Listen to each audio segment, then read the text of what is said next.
Do you avoid doing high impact exercises, things like jumping and running and sprinting and other things that may make your knees just cringe by the idea or the sound of trying to do those activities? So many people do avoid doing those activities under the belief that it's making their joints healthier, but that may not actually be the case. In fact, high impact exercises may actually not be the enemy that is causing your joint issues. So what can you do about this, and how should you be exercising if you want to make sure that your joints stay healthy and strong? That's exactly what we're going to be discussing on this week's episode of the Exercise is Health podcast. We're going to cue our introduction and we're going to dive right into this conversation.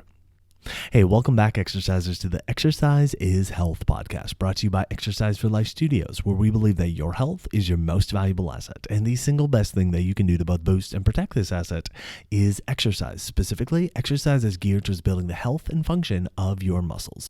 We are your hosts, Charlie and Julie, and today we're discussing this idea of high impact exercises, what may actually be happening with your body when they're doing, and what may not be happening with your body when they do it, and where they should be playing a role within your exercise program, regardless of how your joints are feeling, because we are fed so much misinformation about high impact exercises. But before we get into today's content, we have a favor to ask from you. We have a special ask, that's right. And that is, if you have been enjoying this content for 30 seconds or for the last 5 years, we would love it if you would leave us a rating and review. That 5-star rating and review allows us to reach a bigger audience, allows us to score more and more podcast guests, and it also tells the podcasting platforms that, hey, these people are still producing quality content. So if you haven't taken a moment to leave us that rating and review, please take a moment right now, pause this, and let us know what you think. Also, we have a free gift for you. We have opened up our online virtual membership for 2 weeks for free. So we want you to join in, because what we talk about here on the podcast, you can do it with us on our online membership. So go to www.exerciseforlifestudios.com and you can score yourself a 2-week free membership. Yeah, absolutely. So, Julie, this idea of impact exercises are not the enemy, okay? What comes to your mind when you think of like high impact exercises? I think of extreme.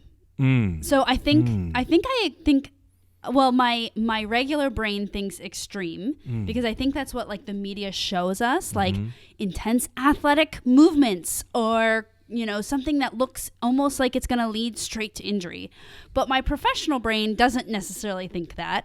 But what a lot of people think when they're trying to avoid high impact exercises, I think, is mostly what the media has shown us to be high impact. And because of that, they twist it and create this unsung hero, which is now a sung hero, of low impact exercise is the key to your health and longevity and well-being. Absolutely. I think that's a lot of the picture that comes to many people's minds as well. And I think a lot of people tend to back it up with, very firsthand experiences. Like, well, when I do these exercises that are labeled as high impact, they bug my knees. It bugs my joints. I can't run anymore because it hurts my knees. I can't do the jumping anymore because my ankles or my hips or my back or everything like that, right? And so we take the examples that we're given of high impact exercise, and we take how we're feeling after we do those high impact exercises, and we say, see, it was the high impact of the exercise that then led to my joints not feeling well, that led to my body feeling achy and everything like that. And that may actually not be the case. In fact, there are tremendous benefits from doing high impact exercises, but you kind of need to know how to go about doing them in a way that doesn't piss your body off. Because let's be serious. There are a lot of ways to do high impact exercises that are going to make your body not happy. Okay. And if your only experience doing high impact exercise is with the way that makes your body not happy, then that's going to be kind of the label that gets thrown on all high impact exercises or all exercise that could be high impact is like, yeah, my body doesn't like doing that. And so if that's been your experience, or you are familiar with this idea of high impact exercising, like, oh, should I really be doing this anymore? Should I really still be doing the box jumps? Should I really still be doing, whatever it is from a high impact standpoint, the jumping or whatever? Then we want you to really pay close attention to what we want to tell you today, because by abstaining completely from that, you may actually be speeding up some of the negative things that you think you are preventing by not doing them in the first place. That's right. So let's back it up a little bit and get everyone on the same page. Hopefully you're emotionally triggered by now if you avoid high impact exercises, but we're going to bring this full circle because, as you guys know, we always want to give you actionable steps. And I love this one because I think it's really important to always analyze the things that we always just took as a fact, right? Like someone probably along the lines have told you, you should just do low impact exercise. So let me give you the big picture. When we say high impact exercise, we mean exercise that a lot of people might make synonymous with jarring or pounding. Oh, isn't that just pounding on my joints? So it's things like running or jogging or jumping, jump rope, box jumps. And it can range, right? You can be doing really intense, like athletic looking things like box jumps where you're jumping from above your head. That is high impact. But also technically running, jumping, and walking can be impact exercise, right? So there is a range. So we can't just disqualify all of them.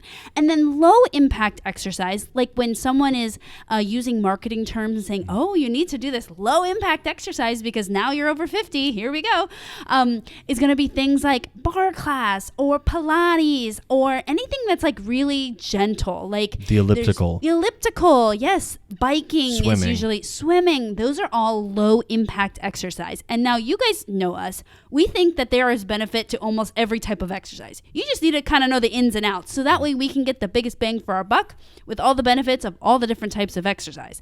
Now, the problem that comes up with high impact exercise is that because it does have a bit more force to it, which is going to be our little twisty thing later down the road.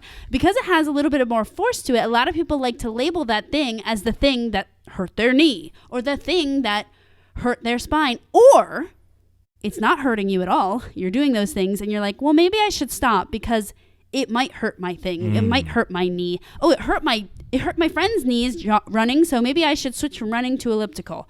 I'll do that because I want to prevent it. We use it as like a prevention. So, and then we go to these low impact exercise. There is negative side effects to only doing the low impact exercise, which is what we'll get into.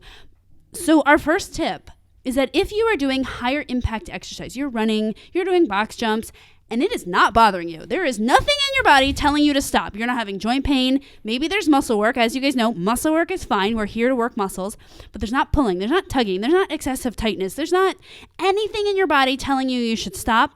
You should keep doing that. Your body is saying that it's okay. And as we know, if you don't do it, you will lose it. So if you currently own the ability to go for a run and you'd like to keep that ability, then keep running because also your muscles, your bones, your body in overall is adapting to that stressor, that stimulus, that exercise. And so you're keeping the strength to do that. As soon as you stop doing that, you're going to slowly lose the ability to do it. So if there's nothing that's telling you internally, screaming at you, telling you stop running doesn't agree with your knees, running doesn't agree with your back, not your friend's back, not what you read in the magazine, not what your doctor said, but what your body is talking to you about, then keep doing it. Absolutely. I mean, I remember when we would start going to the park with, first with our daughter, she started getting more and more active at the park between that year of between 1 and 2. And then definitely by the time our son came along during, by the time she was 2 going on 3, she was getting really active at the park. And I remember we'd go there and there'd be some times where there'd be like a ledge or whatever. And I would think about jumping off of it. And I don't know, maybe I'll just walk down because I just don't know how it's going to feel on my knees or, I don't want to risk hurting myself or anything like that. Right.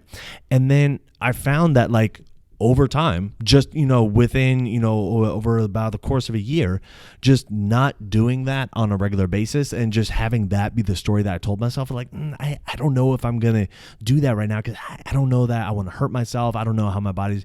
Then it got to the point of almost like fearful of like, oh, I definitely don't want to do this because now in my mind it's like a definite. Well, if I do this, eventually it's just going to be the time where it's going to like I'm going to pop my Achilles, or I'm going to hurt my knee or whatever, right? And like this is ridiculous. Like there's no reason that I should have this story about myself when there's really nothing telling me that okay, my knees are actually going to hurt when I do this. So I didn't just go to the ledge and be like, okay, well, I'm just going to start jumping off now.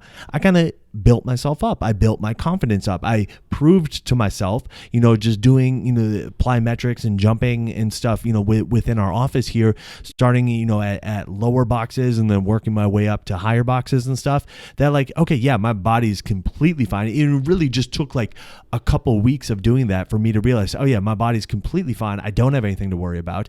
And not only that, but after doing it for about 4 weeks now, my body feels so much more responsive, such that when we were at the park this past weekend playing with our kids, like I'm running up the slides, I'm jumping, over the handrails, I'm, jumping and climbing and swinging on stuff that a year ago I would have definitely thought twice about.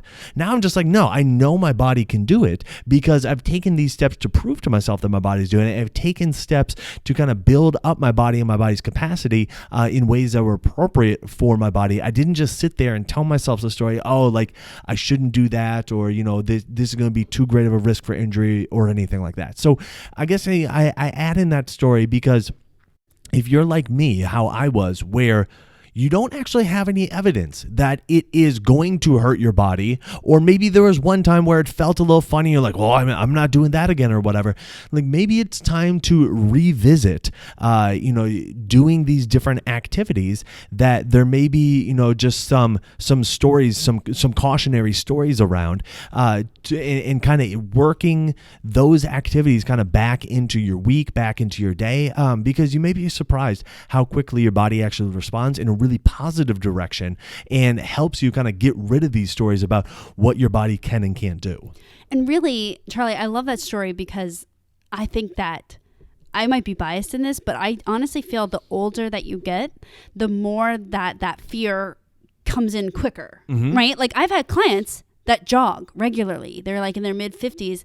They have no issues with it. And they come in and say, Julie, do you think I should stop jogging?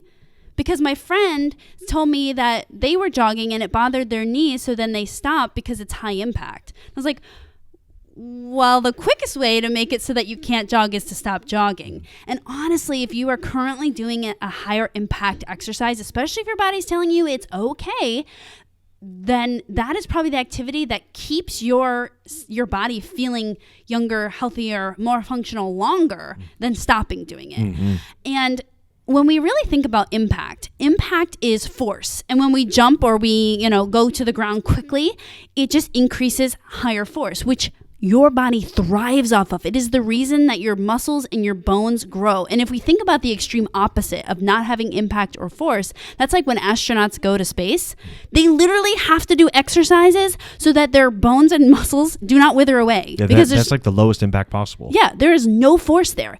And so what's interesting is when we start feeling like high impact is bad, we start going towards lower impact and lower impact and lower impact and lower impact. And then slowly, gradually over time, we're wondering, well, why am I not keeping my strength? And why do I keep losing bone density? Well, it's because you keep going towards lower and lower and lower impact. So we've talked about if you're doing some kind of impact exercise and your body is saying it's fine, we suggest you keep doing it so that your body keeps adapting to that stimulus. It keeps getting better at that stimulus.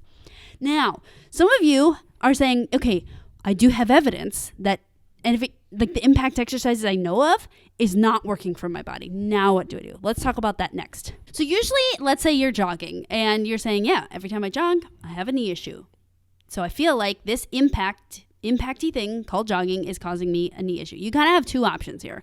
Number one, you can start doing less and less and less and less and less, like kind of how I just said. You only do Pilates now. You only do yoga now. You only do elliptical now. And so what's happening is that you're never exposing your body to this stimulus of impact or higher force. And so you stop giving your body the opportunity to get stronger in that way. So that generally will lead to more and more more quickly weakening of muscles, bones, that type of opportunity, right? So we don't really suggest that. We don't want you to do less and less and less and less. So if you are doing impact stuff and it is bothering you, the biggest thing you can do is strengthen your muscles. Many times, I have never heard someone do a high impact exercise and say, well, I have to stop because it's hurting my bones. Like when I do it, I'm feeling pain in my bones. Usually it's pain in your joints, right? It's like, oh, it's bothering my knee. Oh, it's bothering my back. Oh, it's bothering my hip. Oh, it's bothering my ankle. And joints are controlled and supported by muscles. So if you are struggling with joint issues when you are doing high impact exercise, the thing you should do is work on strategically strengthening your muscles. Now, this works in two really good ways. Strengthening your muscles will be the most efficient and best way to try to get back to impact exercise. And remember, we want to be doing impact exercises, of course, that agree with your body, so that we can be getting the adaptation and the positive change from them. And strengthening muscles will also create that high force scenario without like the pounding part that a lot of people think. And so you're going to be getting the benefits, similar benefits to doing high impact exercise if you are doing strategic strength training. So it kind of works in both ways. So if you never ever get back to high impact exercise, but you're doing the thing that would get you back to it, meaning you're doing your strength training, you're still getting the benefits like you're doing the high impact exercise. So here's the dealio. You gotta be doing your strength training no matter what. If you cannot do your high impact exercises, your jogging, any kind of jumps, jump roping, those types of impact, then you wanna make sure that you're strengthening your muscles because that'll be the fastest way to support your joints so that you can get back to those activities, but it will also be giving you very similar benefits in terms of how it's benefiting and strengthening your body. Julie, this is a really key point because I think a lot of times when people are like, well, these higher impact exercises are bothering me. It's almost seen as like, okay, well, now I just need to transition to exercises that are easier. Okay, as opposed to exercise that's still really intense, but done in a way that doesn't bother me. Okay, you see that difference there. So if you're saying, okay, well, running or sprinting, bugs my knees, bugs my feet, bugs my hip, then it's like, okay, well, I'm just going to walk, but I'm only going to walk at a leisurely pace, as opposed to I'm really going to push myself with the power walking. Just thinking that. Right? It's like, okay, well, doing box jumps bugs my knees. Jumping and landing bugs my knees. So, I'm just going to start focusing on my strengthening, but I'm just going to do it nice and easy to make sure I don't hurt myself. Okay? Here's the thing. When we're talking about like strengthening your muscles, you need to be challenging your muscles at the intensity that they can handle that's appropriate for them, but that is still actually really challenging for them. Not in the way that it flares up your body, but in the way that it really challenges and fatigues your muscles, okay? Just because the one type of exercise doesn't agree with your body, and you may see that as not only high impact, but also higher intensity in that regard, it does not mean that, okay, well, now just for forever, I just need to transition to doing really easy exercise.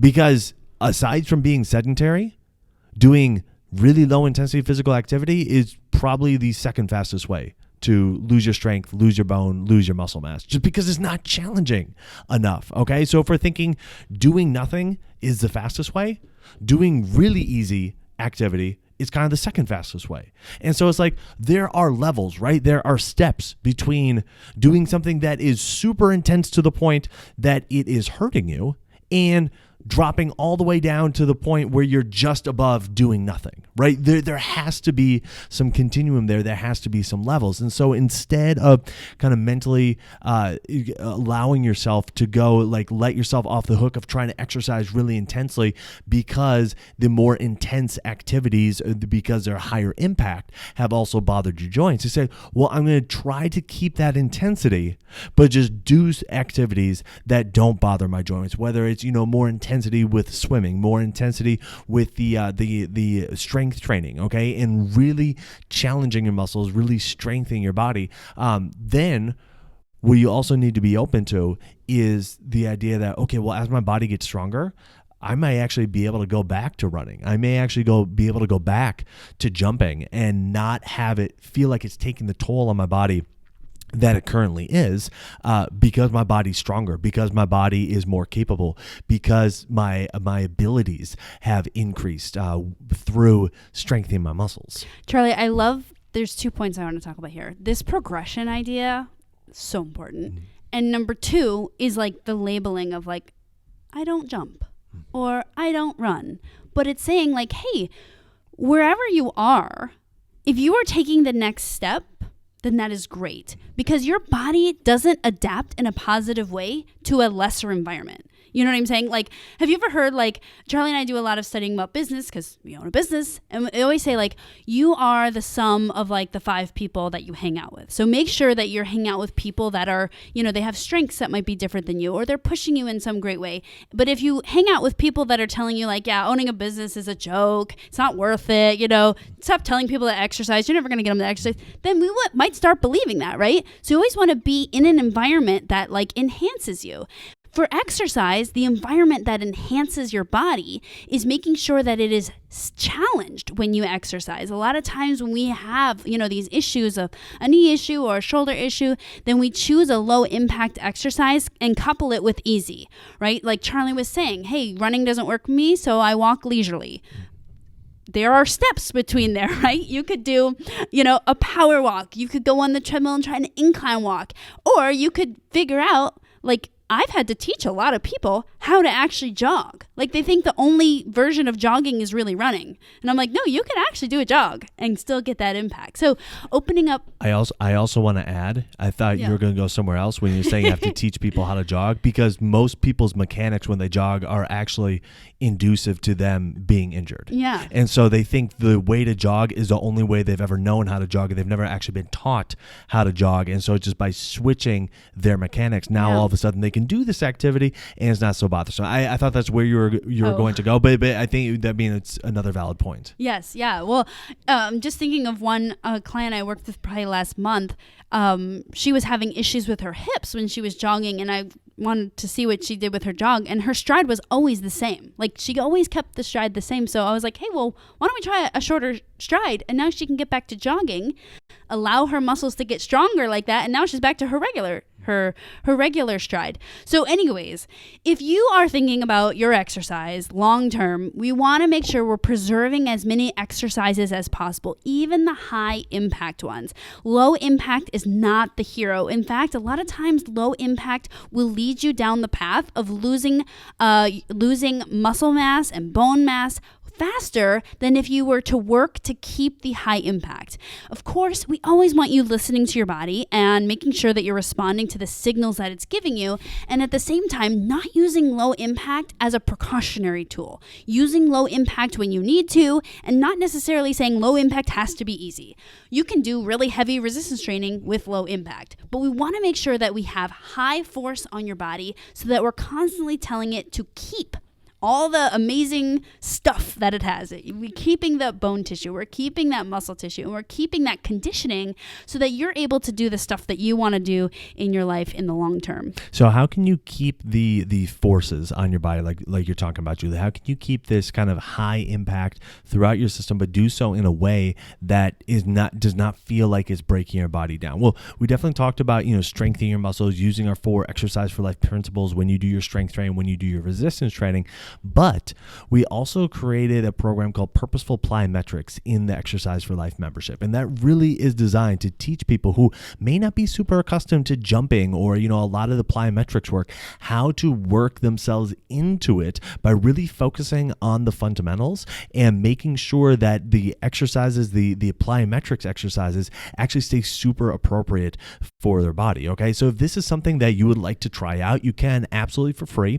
You have 2 weeks to try it out, and you try out as many programs as you want. But all you have to do to get started is go to www.exerciseforlifestudios.com. And when you sign up there, not only will you get access to the Purposeful Plyometrics program, you'll get access to all of our workouts, and all of our programs are all on demand right in Exercise for Life Studios. So again, it's www.exerciseforlifestudios.com.